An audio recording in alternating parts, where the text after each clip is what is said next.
Selamat pagi, saya menyapa Bapak Ibu Saudara semua. Apa kabar? Semua sehat ya? Puji Tuhan. Pagi ini kita akan bersama-sama merenungkan firman Tuhan. Sebelumnya kita berdoa. Bapa di surga, terima kasih. Kami mengucap syukur untuk segala berkat kebaikan Tuhan, pemeliharaan, perlindungan Tuhan atas hidup kami. Dan pagi ini kembali kami akan merenungkan firman-Mu. Roh Kudus urapi hamba-Mu dan kami semuanya. Di dalam nama Tuhan Yesus, kami berdoa dan bersyukur. Amin. Firman Tuhan pagi hari ini saya ambilkan dari kitab 1 Samuel 16. 1 Samuel 16 ayat yang pertama sampai yang ke-13. Saya akan bacakan untuk kita semua. Berfirmanlah Tuhan kepada Samuel, "Berapa lama lagi engkau berduka cita karena Saul? Bukankah ia telah kutolak sebagai raja atas Israel? Isilah tabung tandukmu dengan minyak dan pergilah. Aku mengutus engkau kepada Isai orang Bethlehem itu. Sebab di antara anak-anaknya telah kupilih seorang raja bagiku." Tetapi Samuel berkata, "Bagaimana mungkin aku pergi? Jika Saul mendengarnya, ia akan membunuh aku." Firman Tuhan, "Bawalah seekor lembu muda dan katakan, aku datang untuk mempersembahkan korban bagi Tuhan. Kemudian undanglah Isai ke upacara pengorbanan itu. Lalu aku akan memberitahukan kepadamu apa yang harus kau perbuat. Urapilah bagiku seorang yang akan kusebut kepadamu." Samuel berbuat seperti yang difirmankan Tuhan, dan tibalah ia di kota Bethlehem. Para tua-tua kota itu datang mendapatkannya dengan gemetar dan berkata, "Adakah kedatanganmu ini membawa selamat?" Jawabnya, "Ya benar, aku datang untuk mempersembahkan korban kepada Tuhan. Kuduskanlah dirimu dan datanglah dengan daku ke upacara pengorbanan ini." Kemudian ia menguduskan Isai dan anak-anaknya yang laki-laki dan mengundang mereka ke upacara pengorbanan itu. Ketika mereka itu masuk dan Samuel melihat Eliab, lalu pikirnya, "Sungguh di hadapan Tuhan sekarang berdiri yang diurapinya." Tetapi berfirmanlah Tuhan kepada Samuel, "Jangan pandang parasnya atau perawakannya yang tinggi, sebab aku telah menolaknya. Bukan yang dilihat manusia yang dilihat Allah. Manusia melihat apa yang di depan mata, tetapi Tuhan melihat hati." Lalu Isai memanggil Abinadab dan menyuruhnya lewat di depan Samuel. Tetapi Samuel berkata, "Orang ini pun tidak dipilih Tuhan." Kemudian Isai menyuruh Syama lewat. Tetapi Samuel berkata, "Orang ini pun tidak dipilih Tuhan." Demikianlah Isai menyuruh ketujuh anaknya lewat di depan Samuel. Tetapi Samuel berkata kepada Isai, "Semuanya ini tidak dipilih Tuhan." Lalu Samuel berkata kepada Isai, "Inikah anakmu semuanya?" Jawabnya, "Masih tinggal yang bungsu, tetapi sedang menggembalakan kambing domba." Kata Samuel kepada Isai, "Suruhlah memanggil dia, sebab kita tidak akan duduk makan sebelum ia datang kemari." Kemudian disuruhnya menjemput dia. Ia kemerah-merahan, matanya indah dan parasnya elok. Lalu Tuhan berfirman, "Bangkitlah, urapilah dia, sebab inilah dia." Samuel mengambil tabung tanduk yang berisi minyak itu dan mengurapi Daud di tengah-tengah saudara-saudaranya. Sejak hari itu dan seterusnya, berkuasalah roh Tuhan atas Daud. Lalu berangkatlah Samuel menuju Rama. Saul sudah ditolak oleh Tuhan sebagai raja Israel. Dan sudah waktunya Saul diganti. Untuk mencari penggantinya tidak mudah. Seorang nabi Tuhan, Samuel, diutus untuk dia pergi ke Bethlehem. Dan di sanalah terjadi semacam audisi ya. Jadi pemilihan siapa yang akan ditentukan diurapi sebagai raja. Yang dari kedatangannya memang pertama-tama adalah memberikan korban atau pengorbanan kepada Tuhan, membawa lembu ya. Lalu diundangnya tua-tua di kota itu ya, semua takut ya, karena Samuel ini sangat dikenal sebagai nabi Tuhan di masa itu. Lalu dijelaskan kedatangannya. Isai dan anak-anaknya juga diundang. Lalu yang terjadi kemudian apa? Yang terjadi kemudian satu persatu anak Isai maju melewat di depan Samuel. Dari awal Samuel sudah berpikir, ini dia. Ya, sungguh di hadapan Tuhan sekarang berdiri yang diurapinya ketika Eliab lewat. Itu pikiran dari Samuel. Tetapi Tuhan berfirman, jangan pandang parasnya atau perawakannya yang tinggi, sebab aku telah menolaknya. Bukan yang dilihat manusia, yang dilihat Allah. Jadi, ya seringkali manusia melihat dari casingnya. Saudara tahu casing itu yang tampak di luar. Ya, tetapi dalamnya belum ketahuan. Karena manusia terbatas. Tuhan melihat justru manusia batiniahnya, manusia rohaninya. Itu yang dilihat Tuhan. Bukan tampilan luarnya. Oh, kelihatan dia rajin. Oh, dia ini orangnya baik. Oh, dia tuh orangnya keren. Penampilannya meyakinkan. Ya, dari sisi luarnya bisa dilihat. Tetapi sisi dalamnya tidak. Tuhan melihat sisi dalamnya.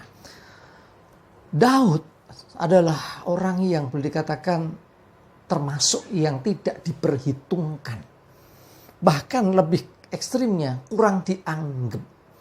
Bayangkan, ada nabi Tuhan datang dan seluruh keluarga Isai, ya, yaitu anak-anaknya laki-laki juga diminta datang di acara pengorbanan itu, ya, pemberian korban di daerah situ. Tetapi ada satu anaknya tidak dikasih tahu, tidak diajak, bahkan dibiarkan tetap kerja mengembalakan kambing domba. Saudara, kalau dari sisi ini, ya, bukan hanya bukan hanya Isai, saudara-saudaranya pun juga mungkin memandang sama.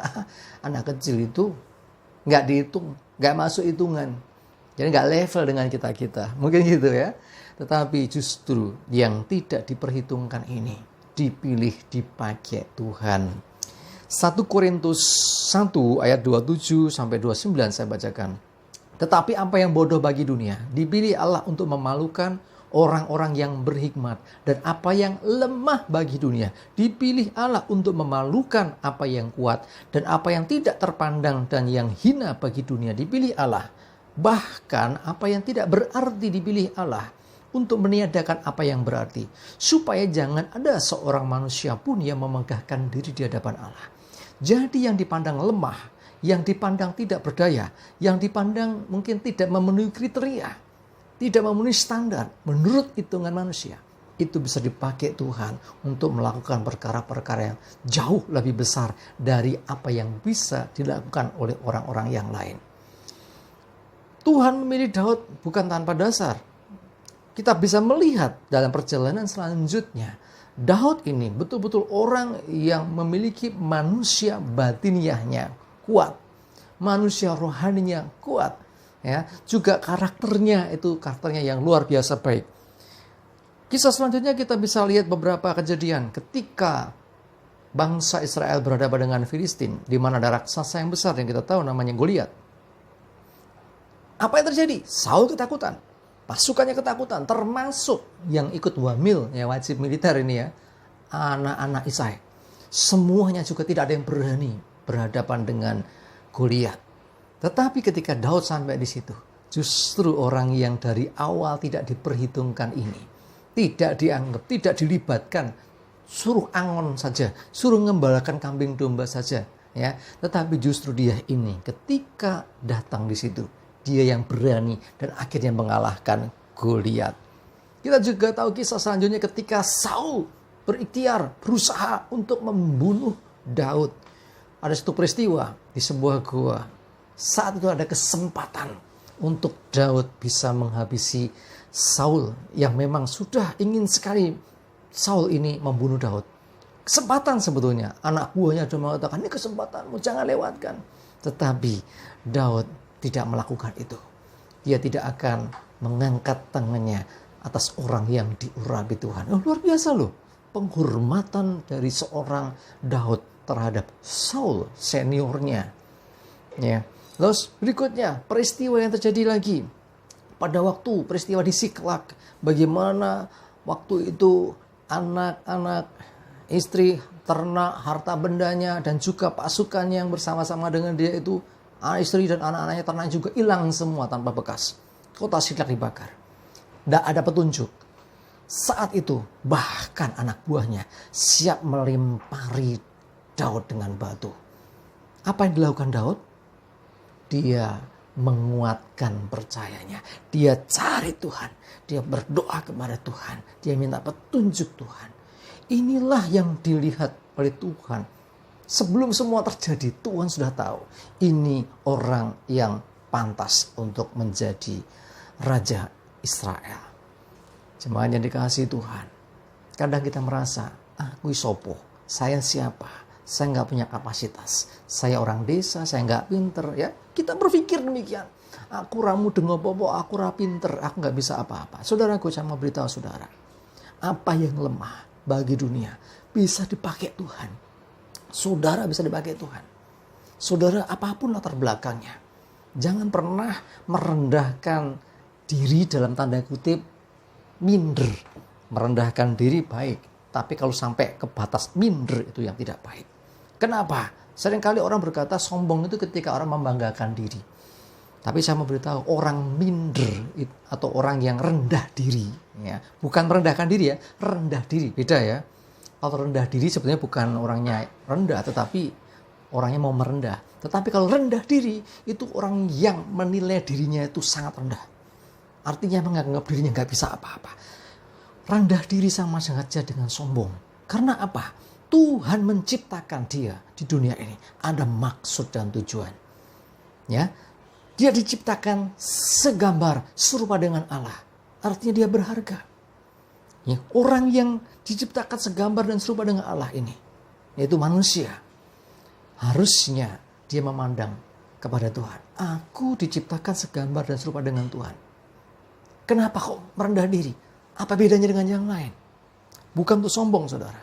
Tapi untuk kita tetap percaya diri. Jemaat dikasih Tuhan. Saya mengajak kita semua. Ayo, maju terus dalam Tuhan. Jangan rendah diri. Percayalah, Tuhan punya maksud dan rencana untuk hidup saudara. Kita berdoa. Terima kasih Tuhan, kami bersyukur. Renungan firman sudah disampaikan. Roh Kudus tolong kami, supaya kami punya gambar diri yang benar. Kami tidak rendah diri. Daud yang tidak diperhitungkan, ternyata Engkau pilih. Dan kami percaya, setiap kami yang mungkin juga tidak berpengalaman, tidak pintar, tidak hebat, latar belakangnya orang biasa, bisa juga Engkau pakai. Biarlah Tuhan kami menyerahkan diri untuk Engkau pakai bagi kemuliaan-Mu. Menyerahkan hidup kami hari ini Tuhan, terus pimpin dan sertai kami, lindungi dan jagai dari segala mara bahaya dan celaka. Terima kasih, kami bersyukur dan berdoa dalam nama Tuhan Yesus. Amin. Tetap semangat, maju terus dalam Tuhan. Tuhan Yesus memberkati. Amin.